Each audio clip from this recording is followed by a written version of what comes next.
예, 우리 시간이 되었으므로 다 같이 조용한 기도하심으로 우리 주일 예배를 하나님 앞에 드리도록 하겠습니다. 우리 다 같이 기도합니다. 사람아, 주께서 선한 것이 무엇임을 내게 보이셨나니 여호와께서 내게 구하시는 것은 오직 정의를 행하며 인자를 사랑하며 겸손하게 내 하나님과 함께 행하는 것이 아니냐. 여호와께서 성읍을 향하여 외쳐 부르시나니 지혜는 주의 이름을 경외함이니라. 아멘. 사랑과 은혜가 많으신 하나님, 참으로 감사를 드립니다. 오늘도 이 거룩한 주일을 맞이해서 우리 성도님들 한 분 한 분을 주께서 불러주시고 이렇게 주를 예배하는 자리에 하나님 허락하시사 이곳에서 주님을 예배하며 주의 말씀을 나누고 또 찬송과 기도로 주님을 높여드리게 하심을 감사드립니다. 지난 한 주간의 삶을 돌아볼 때에 하나님, 우리 가운데 부족함도 있고 죄됨도 있고 연약함과 아픔도 있었던 줄로 압니다. 하나님, 그러나 이 시간만큼은 저들의 심령에 하나님의 은혜를 부어 주셔서 하나님으로 말미암아 다시금 기뻐하게 하시고 회복하게 하시고 새 힘과 은혜와 능력을 얻는 귀한 시간 될 수 있도록 도우시고 축복하여 주시옵소서. 감사드립니다. 주 예수님의 이름으로 기도했습니다. 아멘. 우리 다 같이 일어나셔서 우리 사도신경으로 하나님 앞에 신앙 고백 드리도록 하죠. 우리 다 같이 주님께 신앙 고백 드리도록 하겠습니다. 나는 전능하신 아버지 하나님, 천지의 창조주를 믿습니다. 나는 그의 유일하신 아들, 우리 주 예수 그리스도를 믿습니다. 그는 성령으로 잉태되어 동정녀 마리아에게서 나시고 본디오 빌라도에게 고난을 받아 십자가에 못 박혀 죽으시고 장사된 지 사흘 만에 죽은 자 가운데서 다시 살아나셨으며 하늘에 오르시어 전능하신 아버지 하나님 우편에 앉아 계시다가 거기로부터 살아있는 자와 죽은 자를 심판하러 오십니다. 나는 성령을 믿으며 거룩한 공교회와 성도의 교제와 죄를 용서받는 것과 몸의 부활과 영생을 믿습니다. 아멘. 우리 성령 3장 함께 찬양합니다.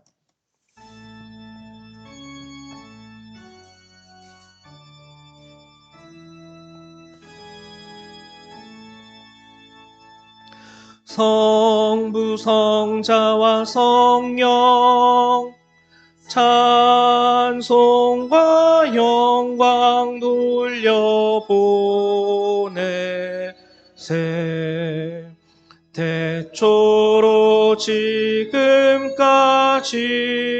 또 영원 무궁토록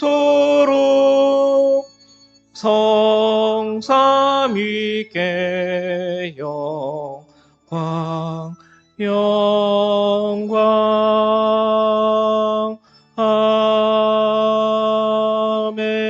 아멘. 네, 찬송가 뒤에 있는 교동문 23번 함께 교독하도록 하겠습니다. 교동문 23번 시편 43편의 말씀입니다. 교동문 23번 시편 43편의 말씀입니다. 같이 교독하겠습니다. 하나님이여, 나를 판단하시되 경건하지 아니한 나라에 대하여 내 송사를 변호하시며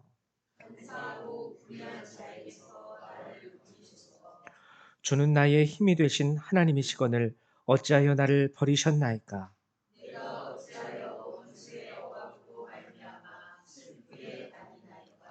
주의 빛과 주의 진리를 보내시어 나를 인도하시고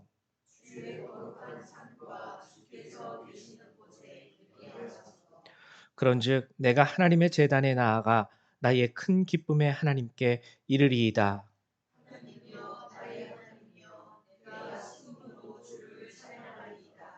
내 영혼아, 내가 어찌하여 낙심하며 어찌하여 내 속에서 불안해하는가.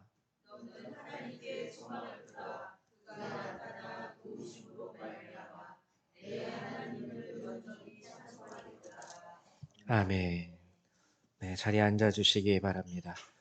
우리 찬송 한 장 더 찬양하도록 하겠습니다. 찬송가 10장입니다. 찬송가 10장 함께 찬양하겠습니다.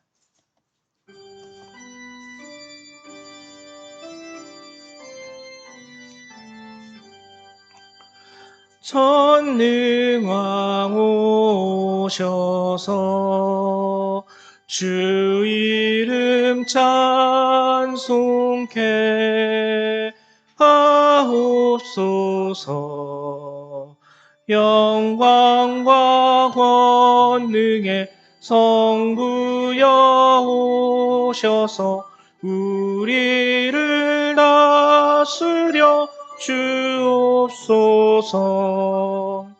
항생한 성자여 오셔서 기도를 들으소서. 택하신 백성들 복 내려 주시고 거룩한 마음을 주옵소서. 위로의 주 성령 오셔서 큰 증거 주옵소서. 전능한 주시여 각 사람 맘에서 떠나지 마시고 계십소서. 성삼위일체께 한없는 찬송을 드립니다. 존귀한 주님을 영광 중배옵고 영원히 모시게 하옵소서. 아멘. 네, 우리 이 시간에는 정미숙 집사님 나오셔서 우리 예배를 위해서 기도해 주시겠습니다.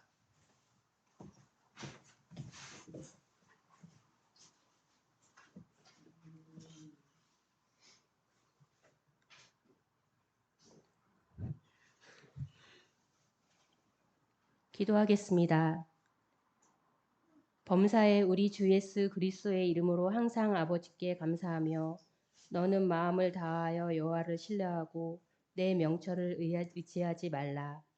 감사하신 하나님, 저희가 이 땅에 죄 지은 자로 태어나 하나님께서 내밀어 주신 손을 잡고 예수님을 믿기만 하면 영원하신 하나님의 품에 안길 수 있는 축복이 주어지는 사실을 알면서도 우리는 이것에 감사하기보다 하나님의 말씀 듣기와 매일 하나님과 교제하기 위한 노력을 게을리하며 이곳 세상에서 적당한 선에서의 안전된 삶을 추구하는 것이 더 나은 선택은 아닐까 하는 유혹에 빠질 때도 많이 있었음을 고백합니다.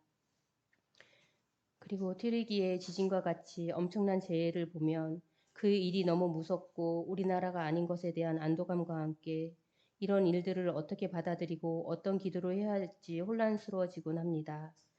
코로나 때는 코로나가 종식되기를, 러시아와 우크라이나와의 전쟁 때는 그 전쟁이 하루빨리 멈추기를 바랬지만 곧이어 새로운 재해와 어려움에 전에 있었던 큰일은 묻혀지고 우리는 끊임없이 벌어지는 새 어려움에 우왕좌왕하며 중심을 잡지 못하는 상태가 되어버렸습니다.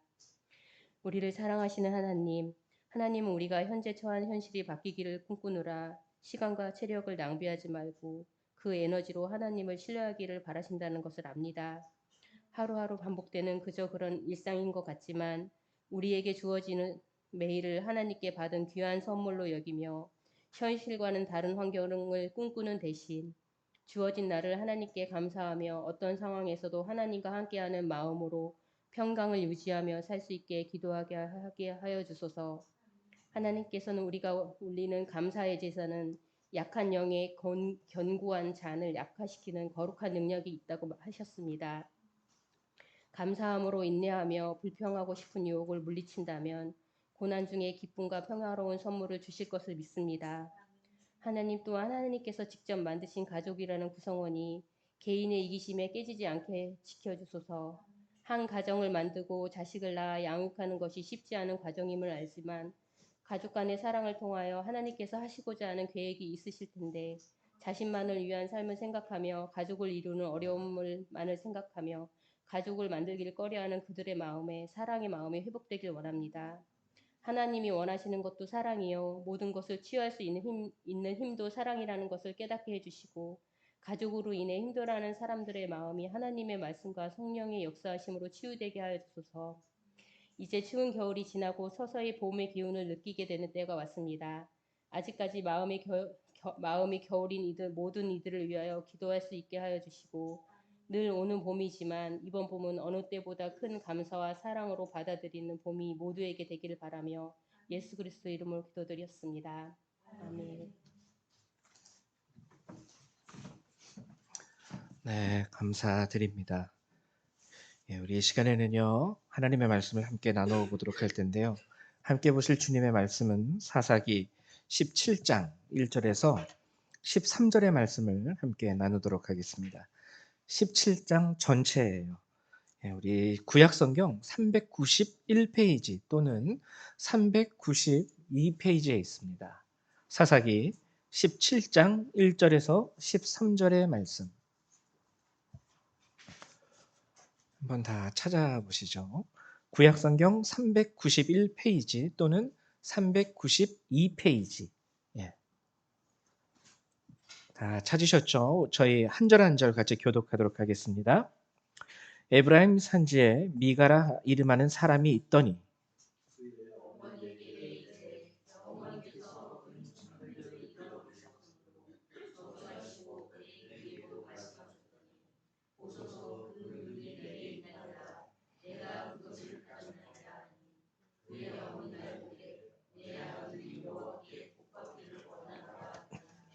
미가가 은 1,100을 그의 어머니에게 도로 주매 그의 어머니가 이르되 내가 내 아들을 위하여 한 신상을 새기며 한 신상을 부어 만들기 위해 내 손에서 이 은을 여호와께 거룩히 드리노라. 그러므로 내가 이제 이 은을 내게 도로 주리라.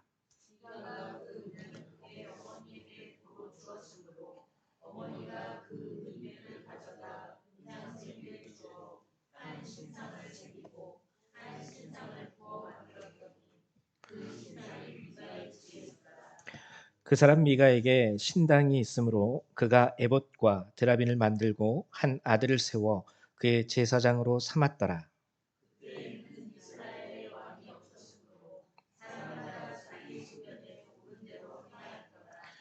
유다 가족에 속한 유다 베들레헴에 한 청년이 있었으니 그는 레위인으로서 거기서 거류하였더라.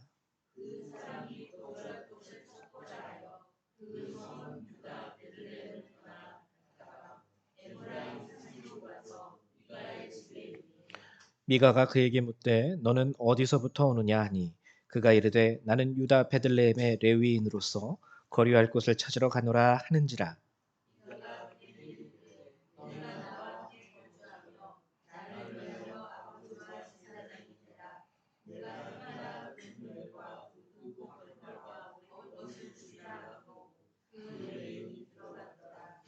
그 레위인이 그 사람과 함께 거주하기를 만족하게 생각했으니 이는 그 청년이 미가의 아들 중 하나같이 됨이라.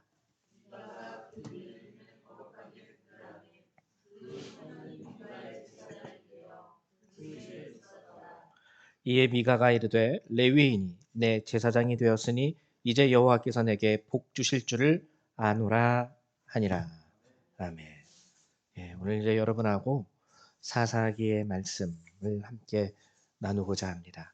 오늘 말씀을 나누기 전에 우리가 지난 시간에 함께 나누었던 말씀을 잠깐 다시 한번 정리하고 넘어가도록 하겠습니다. 우리가 지난 시간에는 히브리서 12장의 말씀을 함께 나누었죠. 12장의 말씀 중에서 우리가 함께 보았던 것은 뭐냐면 화평함과 거룩함을 따르라. 왜 화평함과 거룩함을 따르라고 했냐면 이것이 없이는 성경이 아주 단호하게 우리에게 말하고 있는 하나의 중요한 진리.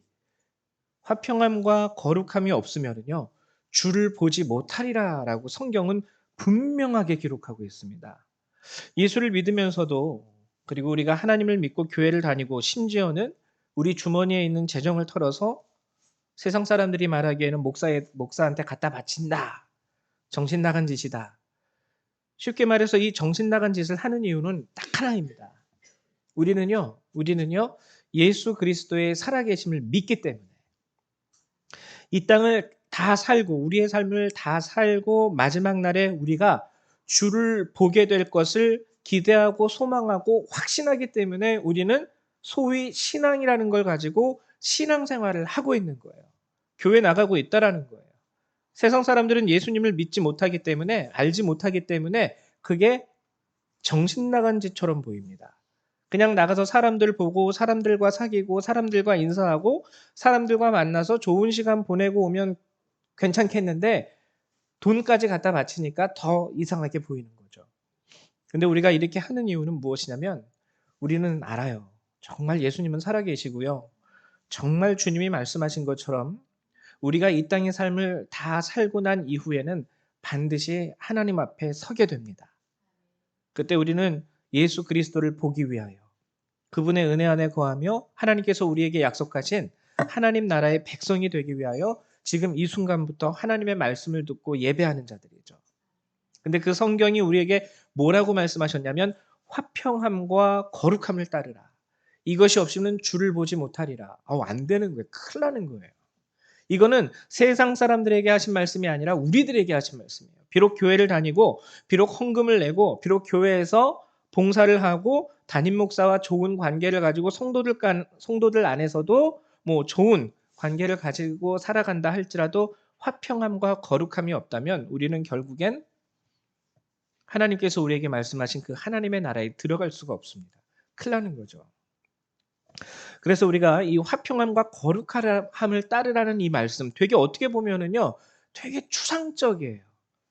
거룩함을 따르라. 그럼 뭐 좀 이렇게 옷을 깨끗한 옷, 거룩한 옷, 그리고 말투도 거룩하게, 머리도 단정하게 이런 게 거룩함일까?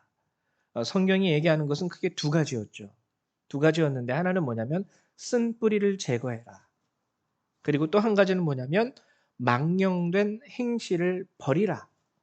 기억하십니까? 쓴 뿌리의 특징. 뿌리라는 건 보이지 않는 거죠. 쓰다라는 것은 우리가 가지고 있는 죄성을 말합니다. 죄되는 것. 죄되는 우리의 행실. 근데 보이지가 않아요. 즉 뭐냐면 겉으로 딱 봐서 그게 죄인지 죄가 아닌지 판단이 잘 안 되는 행위들이 있어요. 어떻게 보면은 세상을 살아가면서 똑똑한 모습처럼 보이기도 합니다. 때로는 그 모습들이. 그래서 우리가 구분할 수 있는 죄는요. 예를 들면 남의 것을 훔쳤다. 아니면은 괜히 옆에 있는 사람을 한테 시비를 걸어서 그 사람에게 상해를 입혔다. 이거는 누가 봐도 누구나 다 확실하게 알 수 있는 죄의 모습입니다. 그렇기 때문에 우리는요. 그런 부분에 대해서는 쉽게 구별할 수 있어요. 그리고 경계할 수 있고 그건 죄야. 그렇게 하면 안 돼. 근데 눈에 보이지 않는 죄가 있습니다. 어떻게 보면은요. 저 사람 오히려 심지어는 예수를 믿는 사람들조차도 그런 모습에요. 매료되기 시작할 때가 많아요. 왜냐면은 그게 좋은 쉽게 말해서 세상에서 살아갈 때에 내게 이득이 되는 좋은 결과물을 가져다 줄 때가 많이 있기 때문에. 그래서 그러한 행위들을 했을 때 그 행위로 말미암아 어느 순간부터 나도 모르게 하나님으로부터 조금씩 아주 조금씩 멀어지기 시작합니다. 아주 조금씩. 어느 순간에 보면은 정말 하나님이랑 너무 많이 떨어져서 살게 되는 내 모습을 보게 돼요. 근데 사람들이 볼 때요. 저 사람 저렇게 해서 쉽게 말하면 대박 났대. 하나님의 축복인가 봐. 이렇게 여기면서 그 사람이 하는 그 행위가 하나님으로부터 멀어지게 할 수 있는 독약이 될 수 있음에도 불구하고 지금 당장 내 삶의 이익이 될 수 있기 때문에 축복처럼 보이기도 하고 저게 뭐 남을 때려서 상해를 입히는 것도 아니고 사기를 치는 것도 아니고 죄는 아닌 것 같은데 이런 판단 가운데 그러한 것들로 점점 이끌려가게 되고 이게 성경이 말하는 쓴뿌리를 제거하라는 것의 참 의미입니다. 우리는요 그런 데 빠지면 큰일 나는 거예요. 그러니까 내가 하는 행위와 내가 생각하는 그 모든 것들이 자칫 나로 하여금 또 내 주위에 있는 형제와 자매들로 하여금 하나님으로부터 멀어지게 할 수 있는 그런 부작용이 분명히 있음을 여러분들이 느끼신다면 그냥 단순하게 '아 이거 죄 아닌데 뭐.' 이렇게 하고 행해서는 안 된다는 겁니다. 성경은 그것을 제거하라 그랬어요. 이게 화평함과 거룩함을 따르라라고 말씀하시는 히브리서 12장 말씀의 첫 번째 우리에게 주시는 말씀이었고요. 두 번째는 망령된 행실을 벗어버려라. 그러면서 망령된 행실이 무엇인지 두 가지 예를 들어줬는데 첫째는 음행이었습니다.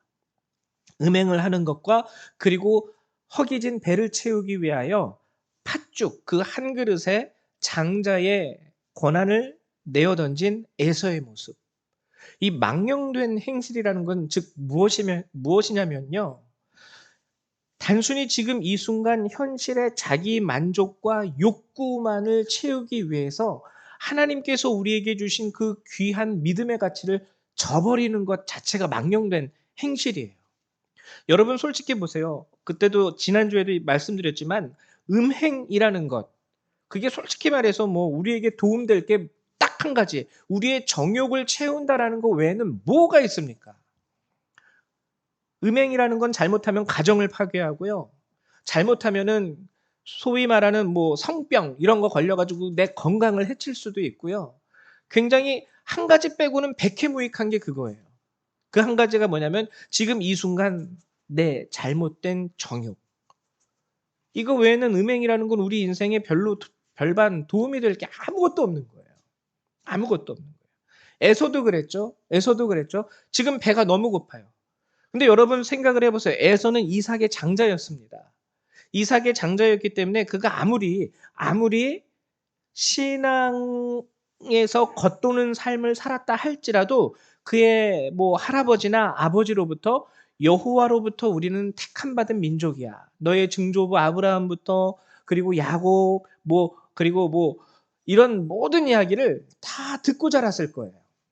듣고 자랐기 때문에 우리 가족은 여호와 하나님의 택함을 받은 가족이고 나는 그 가족 안에서 지금 장자구나라는 의식은 가지고 있었을 거라는 것이죠. 근데 팥죽 한 그릇에 장자의 명분을 팔아버립니다. 장자의 명분을 팔아버려요. 이 귀한 신앙의 가치를요. 그냥 나 배고프니까 밥 먹을래. 이거 한 가지로 팔아버렸다라는 거예요. 하나님은 그러한 행위들을 망령된 행실이라고 말씀하고 계시는 거예요. 즉 화평함과 거룩함을 따른다라는 것은요. 이 두 가지를 우리가 벗어버리는 거예요. 벗어버리는 쓴뿌리를 제거하고 망령된 행실을 벗어버리는 것. 하나님께서 여러분에게 주시는 이 말씀 신앙의 가치는요. 세상의 그 무엇과도 비교할 수 없고 바꿀 수 없는 아주 귀한 것입니다.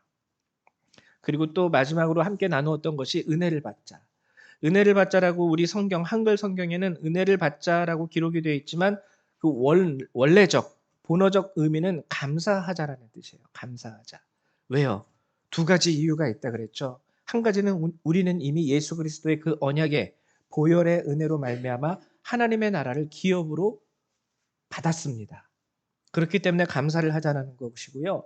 두 번째 감사를 하자라는 것은 그렇기 때문에 이제부터 여러분들이 살아가는 여러분들의 인생 가운데서는요. 하나님이 책임지시는 거예요. 이 두 가지 의미 때문에 히브리서는 우리에게 은혜를 받자. 즉 이제는 감사하자라고 얘기를 하는 거라고 지난 시간에 우리가 함께 나누었습니다. 이제 오늘 우리가 함께 나눌 본문은 사사기 17장인데요. 여러분 사사기 다 아시죠? 사사기. 옛날 성경에는 판관기라고 기록이 되어 있어요. 판관기, 즉 판사들 무엇이 옳고 무엇이 그른지를 가르쳐 주었던 사람들의 이야기. 그래서 여러분들 사사기를 보면은요. 뭐 여러 우리가 알고 있는 삼손, 뭐 기드온, 드보라 이런 여러 아주 쟁쟁한 사사들이 쫙 나옵니다. 그들의 이야기가 계속 반복되면서 나오고 있어요. 근데 사사기는 특징이 있습니다. 사사기를 읽어보면은요. 16장까지 1장에서 16장까지는 위인전처럼 나와요. 위인전. 그래서 사사 아무개가 이런 일을 했다. 그 아무개의 시대가 끝나면 그 다음에 하나님이 세우신 사사 다른 아무개가 또 이런 일을 했다. 이런 이야기들이 16장까지 나오는데요. 삼손의 이야기로 이 위인전 이야기는 끝이 납니다. 근데 17장부터 마지막 장까지 21장까지는요. 위인전 이야기가 아니에요. 위인전 이야기가 아니에요. 여기 오늘 우리가 함께 읽은 사사기 본문에 나오는 미가라는 사람도 사사가 아닙니다. 위인전이 아니라 그냥 그 당시 사사 시대에 살았던 한 이스라엘의 가정에 대한 개인적인 개인사, 그 이야기가 성경에 기록이 되어 있어요. 사사의 이야기가 아니라는 거예요. 이 사사기 17장부터 성경이 우리에게 보여주는 건 위인전으로서의 말씀이 아니라 그 당시 이스라엘 사람들의 삶이 이랬어. 그 당시 그들이 가지고 있었던 믿음이 이랬어를 우리에게 알려주는 거예요. 그래서 사사기는요, 물론 성경이 다 중요하지만 사사기를 이해하기 위해서는요, 17장부터 21장까지를 먼저 읽고 그 다음에 사사기 1장부터 읽는 게 어떻게 보면 이해가 더 쉽습니다. 사사기를 이해하는 것에 있어서. 자, 그러면은 오늘 우리가 함께 나눈 말씀, 이것을 통해서 하나님이 우리에게 주시는 하나님의 말씀은 무엇일까? 오늘 함께 읽은 말씀을 약간 이 이야기를 이렇게 압축해서 여러분들에게 다시 한번 설명을 해드리게 된다면, 미가라는 사람이 사는 그 가정이 있습니다. 적어도 미가는 아마 어머니를 모시고 살았던 것 같아요. 아버지에 대한 이야기는 안 나오는데 어머니는 나오죠. 그 어머니가 은 1,100을 잃어버렸어요. 어느 순간. 어느 날 보니까 내 돈 어디 갔어? 이렇게 된 거죠. 그래서 이 미가의 어머니가 아주 화가 나서 저주를 퍼붓습니다. 그 저주의 내용이 뭐냐면, 누구든지 내 자식이 됐든 누가 됐든 이웃이 됐든 내 돈 이거 훔쳐간 그놈은 아주 그냥 하면서 저주를 확 내뱉은 거예요. 근데 그의 아들 미가가 이 어머니가 저주하는 내용을 듣습니다. 그래가지고요, 우리 성경, 이 한글 성경에는 잘 드러나 있지 않지만 이 미가가 어머님한테 와가지고요 고백을 해요. 실은 엄마, 내가 가져갔어요. 내가 가져갔어요. 엄마의 저주하는 소리를 듣고 내가 무서워서 내가 엄마 몰래 이렇게 가지고 왔던 엄마의 돈을 다시 이렇게 엄마 이렇게 드릴게요. 이 얘기를 하고 있는 거예요. 그랬더니 이 미가의 어머니가 이번엔 너무 좋은 거예요. 돈을 찾았으니까. 그렇게 막 그냥 세상적으로 보면은 막 육두문자를 써가면서 저주를 하더니만 아들이 고백을 하고 그 돈을 가져왔더니 이번에는 굉장히 마음이 좋아서 축복을 합니다. 축복을 해요. 축복을 하면서 뭐라고 얘기하냐면은 오늘 3절에 보면은 제가 한번 읽어드릴게요. 미가가 은 1,100을 그의 어머니에게 도로 주매 그의 어머니가 이르되 내가 내 아들을 위하여 한 신상을 새기며 한 신상을 부어 만들기 위해 내 손에서 이 은을 여호와께 거룩히 드리노라. 내가 잃어버렸던 이 돈을 내가 하나님께 거룩히 드려야지. 근데 거룩히라는 이 말씀과 정말 이 말이 되게 어불성설인 게 뭐냐면, 한 신상을 만들겠다.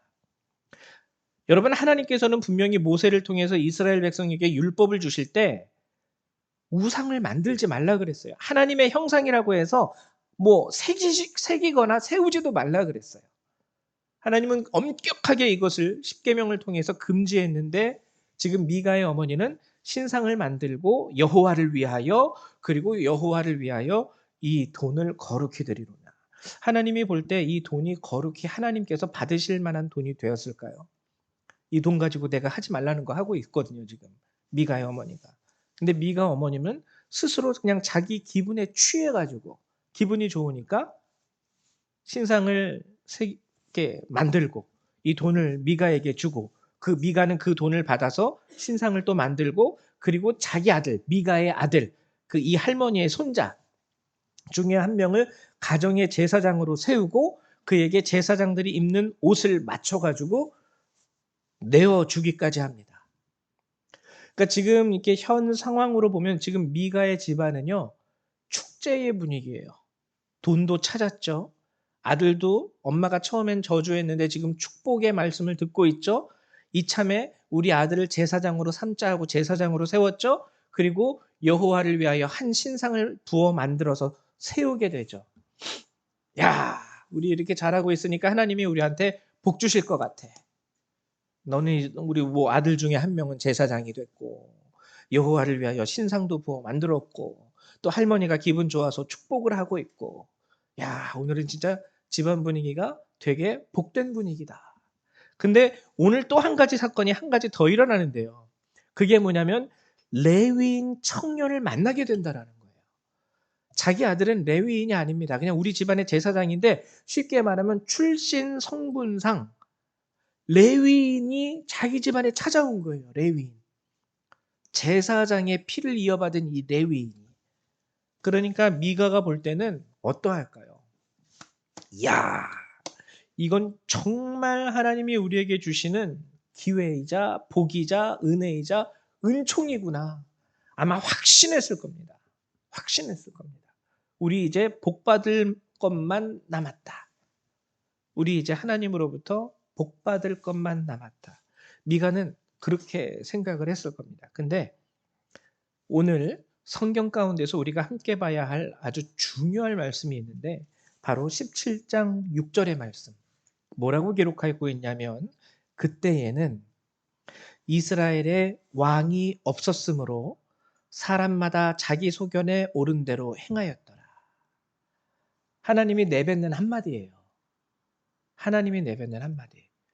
이 말의 의미를 풀어서 오늘 미가가 생각하는 그 모든 것을 풀어보자면 하나님 입장에서는 아유, 얘 커다랗게 착각하고 있네. 이렇게 얘기하는 거죠. 와, 레위인이 우리 집에 들어왔어. 돈도 찾았어. 이제 우리 어머님이 축복의 말씀을 내리고 있어. 모든 것이 이제 축복 하나만 남았구나 하는 와중에 하나님께서는 큰일 났네. 얘 자기 착각에 빠져 있구나. 그 말씀으로 하신 것이 그때에는 이스라엘의 왕이 없었으므로 사람마다 자기 소견에 옳은 대로 행하였더라. 자기 소견. 하나님과는 상관없다라는 거죠. 이 말씀이 한 번 더 강조되는 곳이 어디냐면 사사기 21장 25절, 즉 사사기의 마무리가 되는 구절입니다. 한번 찾아보세요. 사사기 21장 25절. 사사기를 끝맺으면서 성경은 다시 한번 이 말씀을 우리에게 전해주고 있어요. 제가 읽어드릴게요. 사사기 21장 25절. 뭐라고 말씀하고 있냐면 그때에 이스라엘에 왕이 없으므로 사람이 각기 자기의 소견에 옳은 대로 행하였더라. 여러분 이게 바로 사사기의 주제입니다. 왕이 없으므로 자기 생각하기에 자기가 그저 판단하기에 이렇게 하면 될 것 같아. 그럼 그렇게 하자. 그 옳은 대로 행하며 살았던 삶이 사사기의 시대였다라는 것이죠. 그러면 오늘 이 17장 6절의 말씀 이스라엘에게 왕이 없었으므로 라는 이 말씀과 자기 소견에 옳은 대로 행하였더라 라는 이 말씀 그럼 우리가 생각할 수 있는 게 뭐냐면 그러면은 왕이 필요하겠구나. 왕이 없었으므로 이런 결과가 일어난 거잖아요. 이 말씀을 단순히 들여다본다면 왕이 없기 때문에. 그럼 우리가 생각할 수 있는 게 무엇입니까? 왕이 필요하다. 왕. 여러분 성경을 읽을 때 왕 하면 생각나는 또 다른 성경의 이야기가 있죠. 이스라엘의 마지막 사사가 누구였냐면요. 성경적으로 보면 사무엘입니다. 사무엘. 사무엘이 이스라엘의 마지막 사사예요. 그래서 사무엘상, 사무엘하 여러분 알고 계시죠? 사무엘이 마지막 사사의 임무를 마칠 때쯤에 이스라엘 백성들이 사무엘에게 찾아와서 왕을 구합니다. 우리에게도 왕을 주시옵소서. 그러면 오늘 우리가 함께 읽은 이 본문이랑 어느 정도 맥이 통해요. 이스라엘의 왕이 없었으므로 사람마다 자기 소견에 옳은 대로 행하였더라. 근데 마지막 사무엘의 시대에 백성들이 사무엘에게 우리에게도 왕을 주시옵소서. 그럼 잘 됐다. 근데 사무엘상을 잘 읽어보면은요, 사무엘상 12장을 읽어보면은요, 사무엘이 왕을 구하는 이스라엘 백성을 나무랍니다. 너네 어떻게 그럴 수가 있니? 그러면 뭐지? 왕이 없었으므로 사사기 시대는 이랬는데 이제 왕을 구하니까 또 왕을 구한다고 뭐라 그러네? 여기서 말하는 왕은 쉽게 말하면 우리가 생각하는 그런 왕과 다르기 때문에 그래요. 사무엘상 12장 12절에 보면 사무엘이 분명히 왕을 구하는 이스라엘 백성에게 이렇게 얘기합니다. 너희의 하나님 여호와께서는 너희의 왕이 되심에도 불구하고 너희의 하나님 여호와께서는 너희의 왕이 되심에도 불구하고 너희가 또 다른 왕을 구한다. 즉 뭐냐면 오늘 사사기 17장 6절에서 말하는 왕이 없었으므로에서의 왕은요. 정말 하나님의 말씀대로 전달하고 알려주고 하나님의 뜻이 무엇인지를 분별하게 하는 자로서의 왕입니다. 그저 인간의 통치자로서 왕궁에서 살면서 왕으로서의 군대를 일으키고 지위와 권한을 누리는 그런 왕이 아니라 정말 자신의 자녀이자 백성으로서 기르시고 하나님의 말씀으로 먹이시고 입히시는 왕이 없었다라는 거예요. 즉 여기서 말하는 왕은 하나님의 말씀이 없었으므로 이렇게 해석하는 것이 정확한 해석이죠. 하나님의 말씀이 없었으므로 사람마다 자기 소견에 옳은 대로 행하던 시대가 사사기 시대였다라는 겁니다. 이게 이제 우리에게 아주 중요한 것이죠. 하나님의 말씀이 없었으므로 자기 옳은 대로 행했다. 그럼 여러분 오늘 미가의 가정은 다시 돌아가면 어떻게 됐을까요? 미가는 굉장히 기대했습니다. 돈도 찾았고 어머님도 축복하고 있고 내 아들도 제사장으로 세웠고 거기에 더해서 진짜 레위 족속 출신의 청년이 우리 집으로 찾아와서 제사장이 되었고 이제 남은 것은 레위도 확신합니다. 13절 이에 미가가 이르되 레위인이 내 제사장이 되었으니 이제 여호와께서 내게 복 주실 줄을 아노라. 아주 확신에 차 있습니다. 근데 그 다음 18장을 읽어보면요. 미가에게 복이 되는 일이 하나도 없어요. 단지파의 사람들이 내려와서 오히려 미가의 가정을 위협하고 그 레위인 청년을 데려가기까지 합니다. 여러분 우리가 이 사실을 잘 알 수 있어야 돼요. 인간은 자신의 생각, 하나님의 말씀이 없을 때 자신이 생각한 대로 내가 이만큼 헌금도 했고 내가 이만큼 헌신도 했고 내가 이만큼 목사님이랑 관계도 좋고 이러한 여러 가지 인위적인 것을 가지고 따지면서 이제 하나님의 복을 구하기 시작해요. 근데 여러분 죄송하지만 정말 중요한 건 우리가 하나님 앞에 하나님의 말씀 가운데서 어떻게 살고 행동하느냐가 우리가 받을 수 있는 복의 기준이 됩니다.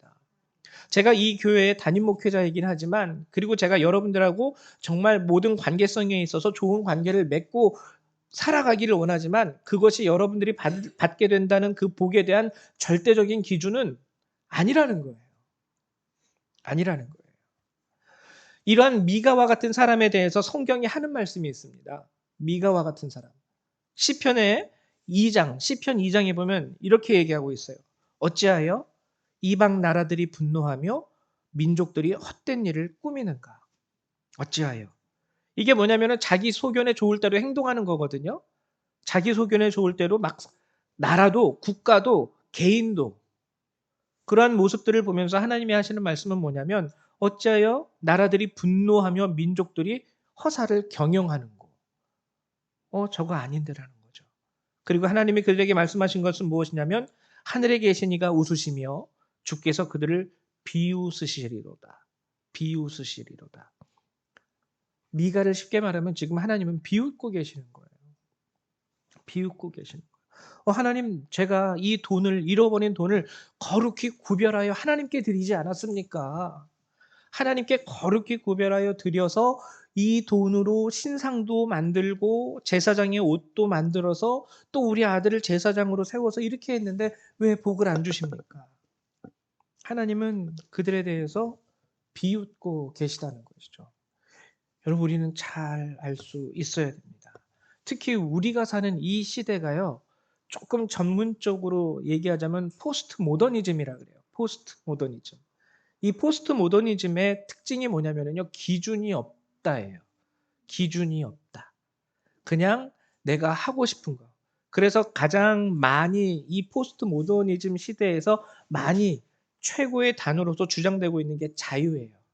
죄만 안 된다면 헌법에 어긋나지 않는다면 내가 하고 싶은데 왜? 내가 하고 싶은데 왜? 아니라는 거예요. 우리 기독교인들은 깨어 있을 수 있어야 됩니다. 지난 시간에 헛된 망령된 행실 그리고 쓴 뿌리 피해 주는 거 없잖아. 그냥 내가 하고 싶은 대로 한다는데 왜 그래? 아니에요. 하나님은 그게 옳지 않다라고 얘기하는 거예요. 우리는 하나님의 말씀, 하나님의 말씀에 대한 가치를 가장 우선적으로 가장 앞에 두고 살아갈 수 있어야 됩니다. 하나님의 말씀이 없으니까 대표적으로 오늘 이야기에 나오는 미가의 할머니를 보세요. 처음에는 저주를 하죠. 그 다음에는 축복을 하죠. 하나님의 말씀에 따라서 옳고 그름을 구별해서 저주를 하고 옳고 그름을 구별해서 축복을 하는 게 아니라 완전히 자기 감정에 휘둘려서 저주를 하고 자기 감정에 휘둘려서 축복을 하게 됩니다. 말씀이 없으니까요. 그냥 내가 가지고 있는 내 감정이 중요한 거예요. 내 감정이 기분 나쁘면 저주하는 거고 내 감정이 기분 좋으면 축복하는 거고 말씀이 없기 때문에 이념에 빠져버립니다. 이념에 빠져가지고요. 저 사람들 편이면 저주를 하는 거고 우리 편이면 축복을 하는 거고 하나님이 성경이 분명히 여호수아에게 얘기하는 그 말씀을 통해서 우리가 알아야 되는 건 뭐냐면 여호수아가 그렇게 물어보죠. 여리고성에 들어갈 때 천군 천사가 하나님의 군대 장관이 여호수아 앞에 나타납니다. 여호수아가 물어봐요. 너는 우리 편이니 쟤네 편이니? 그때 그 군대 장관이 분명하게 얘기하는 게 뭐냐면 네 질문 자체가 틀렸어. 왜 거룩하신 그 높으신 하나님을 네 편, 내 편으로 가르니? 네가 하나님의 편이 되든지 네가 하나님의 편이 아니든지 이게 올바른 질문이라는 거예요. 나를 중심에 두고 하나님 내 편이에요, 제 편이에요가 아니라 하나님 제가 주님의 편이 되겠습니다가 정답이라는 것이죠. 근데 지금 우리가 사는 세상은요. 하나님을 중심에 두지 않아요. 내가 가진 감정이 중심이고요. 내가 생각하는 정치적 이념이 중심이에요. 그래서 나와 동일한 이념을 갖지 않으면은 그들은 적이 되고 하나님이 어떻게 생각하시든지 중요하지 않아요. 하나님, 쟤네들은 빨간 당입니다. 얘네들은 파란 당입니다. 당으로 하나님이 그러한 우리들을 보시면서 대한민국만 그렇습니까? 지금 이 전 세계 우리가 살아가는 이 마지막 세대가 다 그래요. 그런 우리들을 향하여 하나님이 하시는 말씀은요. 너네들 참 허사를 경영하는 것. 어찌하여 민족들이 분노하며 허사를 경영하는고 하늘에 계신 이가 웃으시며 저희를 비웃으시리로다. 비웃고 계시다는 겁니다. 누구도 하나님의 말씀이 어떠하고 누구도 하나님께서 우리에게 주신 말씀이 무엇이고에 대해서는 신경 안 쓰는 세대가 지금 우리가 사는 세대가 됐다라는 거예요. 우리 다시 돌아갈 수 있어야 돼요. 좌파, 우파, 기분이 좋고 나쁘고 이거를 떠나서 하나님 내 기분은 일단 내려놓고 좌파, 우파도 제쳐놓고 일단 하나님께서 내게 주시는 말씀이 무엇이고 이 시대 가운데 하나님께서 우리에게 주시는 주의 뜻이 무엇입니까?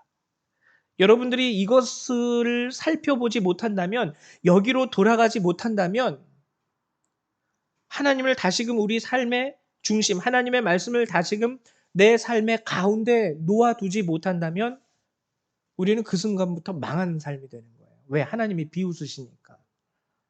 헛짓거리하고 있네. 이게 여러분 사사기 시대의 특징이었던 거예요. 사사기 시대의 특징. 자유가 좋죠. 우리가 하고 싶은 대로 구속받지 않고 죄가 되지 않는다면 다 할 수 있으니까. 그러나 하나님이 분명히 이야기하십니다. 우리가 모든 것을 할 수 있지만 우리가 하는 모든 것이 유익한 것이 아니고 그리고 우리가 하는 모든 것이 덕이 되지 못한다는 것. 간절히 원하는 것은 우리 교회가 작은 교회이고 별 볼 일 없는 교회이지만 정말 교회이기 때문에 여러분들한테 간절히 바라고 원하고 부탁드리는 것은 하나님 나라에 들어가셔야 된다는 이 사실이에요. 하나님 나라에 들어갈 수 있기 위해서는요. 여러분들이 오늘 하나님께서 여러분에게 주시는 그 말씀이 무엇인지를 여러분들이 생각하는 이념이나 여러분들의 감정보다도 앞서 세우며 바라보실 수 있어야 됩니다. 미가의 가정과 같이 착각하면서 살아가신다면 큰일 나는 거예요. 여기에 빠지지 마시고요. 하나님 말씀이 이러라 하셨어. 하나님 말씀이 저러라 하셨어. 어떻게 보면은 세상적으로 보면은 진짜 간에 붙었다, 쓸개에 붙었다 할 수 있는 사람처럼 판단받을 수도 있을 겁니다. 야, 너 빨간색이면 빨간색으로 가고 파란색이면 파란색으로 가. 어쩔 때는 빨간색으로 가고 어쩔 때는 파란색으로 가고 뭐 박쥐야! 아니에요. 우리는 하나님의 말씀이 중심이 되기 때문에 하나님이 오른쪽으로 가라 하면 오른쪽으로 가야 되고요. 이 순간에서는 왼쪽으로 가라 그러면 왼쪽으로 가는 거예요. 그런 사람들은 정확히 하나님이 그 중심에 있기 때문에 이쪽으로 갔다 저쪽으로 갔다 할 수 있는 겁니다. 하나님의 말씀으로 여러분들이 바로 서고 그 안에서 정말 성경이 우리에게 주시는 그 놀라운 은혜와 축복을 여러분들이 날마다 경험하실 수 있는, 하나님이 비웃으시는 그러한 잘못된 신자가 아니라 정말 하나님이 평가하시기에 내가 세상에서 이만한 믿음을 본 적이 없노라 말씀하시는 그런 믿음을 가진 참된 하나님의 백성이 되시기를 주님의 이름으로 간절히 축원드립니다. 우리 시간 함께 기도하는 시간 갖도록 하죠. 혹시나 여러분들 중에서 내가 하나님 이렇게도 했고 저렇게도 했는데 왜 나를 복 주시지 않습니까? 혹시 그런 마음에 그런 생각이 드시는 분이 있다면 오늘 하나님께서 내게 주시는 말씀에 대해서 나는 어떻게 생각하고 반응했는지를 먼저 바라보시면서 오늘 내가 미가와 같은 어리석은 자가 아닌지를 한번 체크해 보시고 또 회개하시고 다시금 결단하시며 하나님께 나아가시기를 축원드립니다. 우리 다 같이 기도합니다. 사랑과 은혜가 많으신 하나님 참으로 감사드립니다. 오늘도 우리 예배 가운데 함께하여 주시고 정말 이 시대 가운데에서 깨어있는 주의 성도가 되기 위하여 하나님의 말씀으로 다시 한번 우리에게 허락하여 주심도 감사드립니다. 하나님, 우리 성도님들이 주님만을 바라볼 수 있도록 도와주시옵소서. 세상이 말하는 정치적 이념에도 빠지지 않게 도와주시고 자신의 감정에도 휘둘리지 않게 도와주시고 하나님, 심지어는 성도들이라 하나님 담임 목사의 관계성을 통하여 하나님 앞에 서려고 하지도 않게 하여 주시옵소서. 오직 저들의 삶에 하나님의 말씀이 중심이 되게 하시고 하나님의 뜻이 온전히 일어설 수 있는 참된 주의 백성, 주의 은혜, 하나님 주의 성도가 될 수 있게 되기를 소망합니다. 우리 성도님들 한 분 한 분을 주님께서 붙잡아 주시옵소서. 지금까지 그렇게 살지 못했던 자들도 이 시간을 통하여서는 다시 한번 결단하며 하나님 앞에 온전한 주의 백성으로서 하나님 일어설 수 있도록 도와주시고, 하나님 또한 우리 가운데 지혜가 부족한 자들이 있거든 하나님 후회 주시고 꾸짖지 아니하시는 여호와께 구함으로 말미암아 하나님을 따를 수 있는, 하나님을 알 수 있는, 그리고 하나님께 가까이 나아갈 수 있는 지혜를 얻을 수 있도록 도와주시고 축복하여 주시옵소서. 오늘도 이 말씀을 통하여 우리에게 은혜를 주신 하나님께 감사드립니다. 하나님, 우리 성도님들을 하나님 백성 삼으셨고 자녀 삼으셨사오니 큰 자로부터 하나님 어린 자에 이르기까지 한 명 한 명 기억해 주시고 그들의 삶을 붙잡으시며 인도하여 주시옵소서. 감사드립니다. 우리 주 예수님의 이름으로 기도했습니다. 아멘.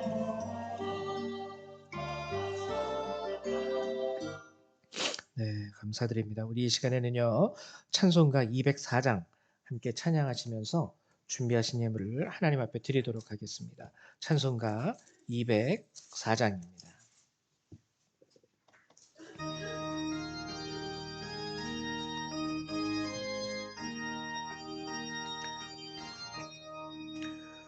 주의 말씀 듣고서 준행하는 자는 반석 위에 터닫고 집을 지음 같아. 비가 오고 물나며 바람 부딪혀도 반석 위에 세운 집 무너지지 않네. 잘 짓고 잘 짓세, 우리 집 잘 짓세. 만세 반석 위에다 우리 집 잘 짓세. 주의 말씀 듣고도 행치 않는 자는 모래 집을 지음 같아. 비가 오고 물나며 바람 부딪힐 때 모래 위에 세운 집 그게 무너지. 잘 짓고 우리 집 잘 짓세.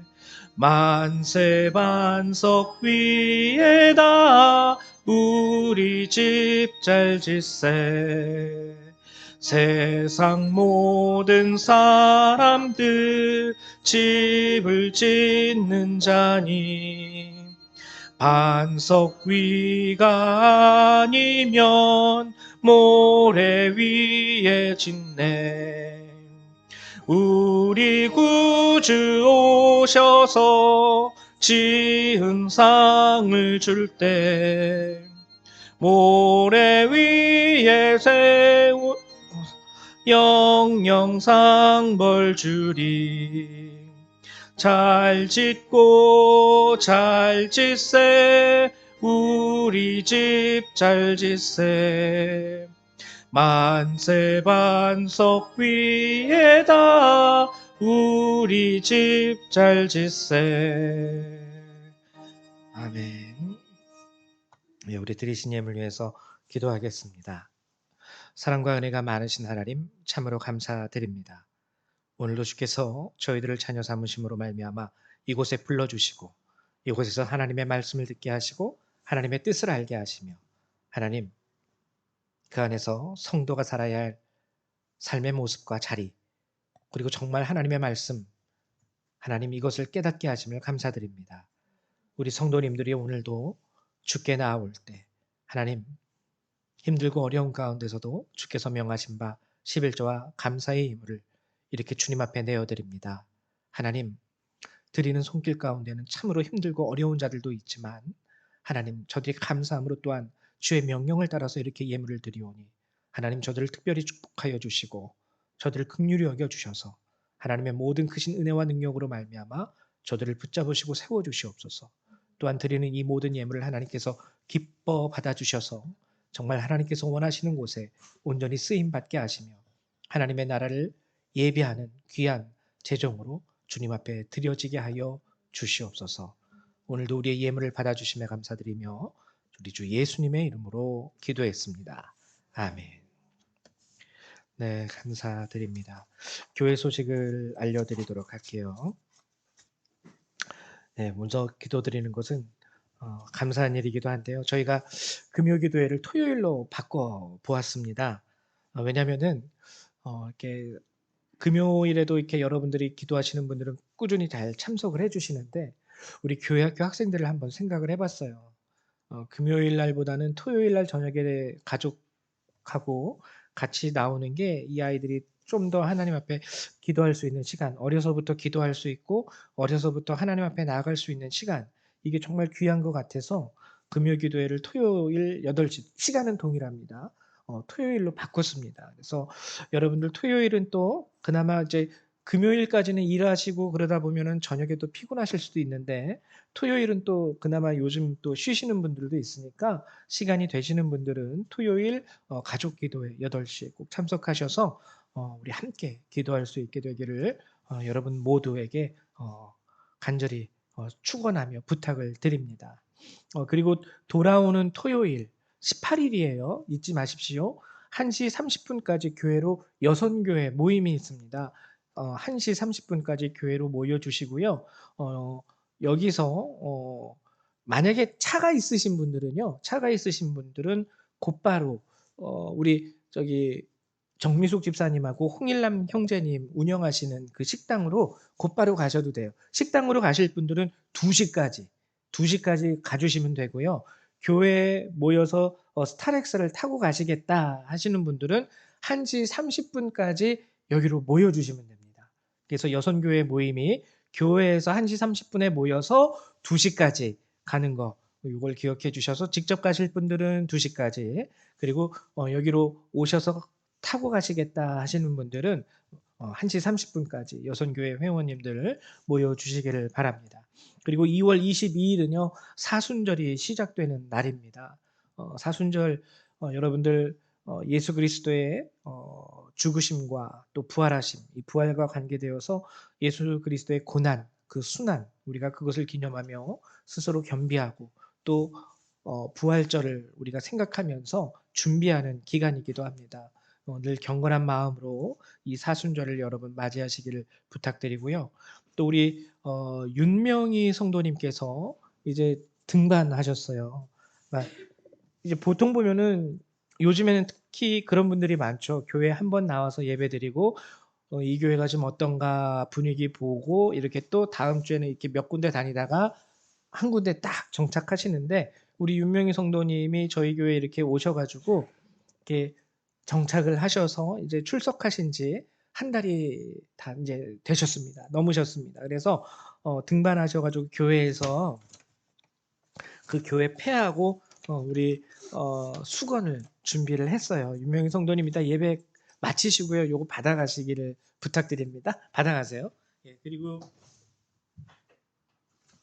정말 또 축복되는 일 중에 감사한 일 중에 하나는, 저희 교회가 이렇게 남성 성도가 없는데 지난주에 우리 이만석 성도님께서 새롭게 교회에 등록을 해 주셨습니다. 저 뒤에 하얀 마스크 쓰고 계신데요.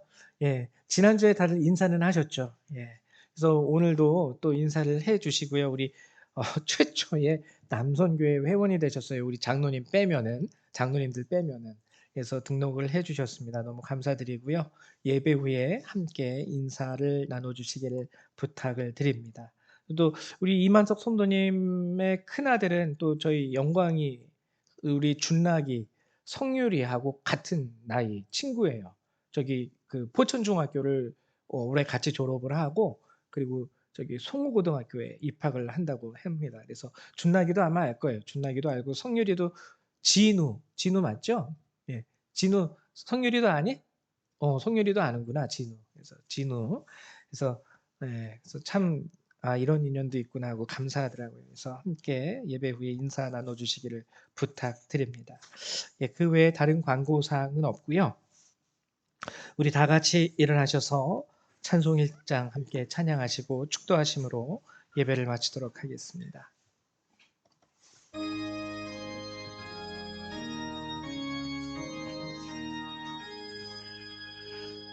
만복의 근원 하나님, 온 백성 찬송 드리고 저 천사여 찬송하세. 찬송 성부 성자 성령. 아멘.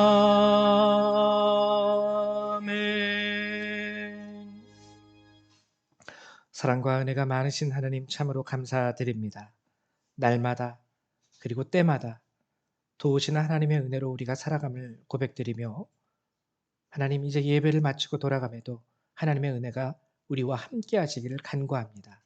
오늘 주신 말씀과 같이 저들이 주의 말씀을 받았사오니 자기 소견에 옳은 대로 판단하고 행하는 자들이 아니라 오직 주께서 우리에게 이렇게 말씀하셨기 때문에 그 말씀을 따라 살겠다고 결단하며 주님 앞에 자신의 삶을 드릴 수 있는 강건한 성도들이 될 수 있도록 도우시고 축복하여 주시옵소서.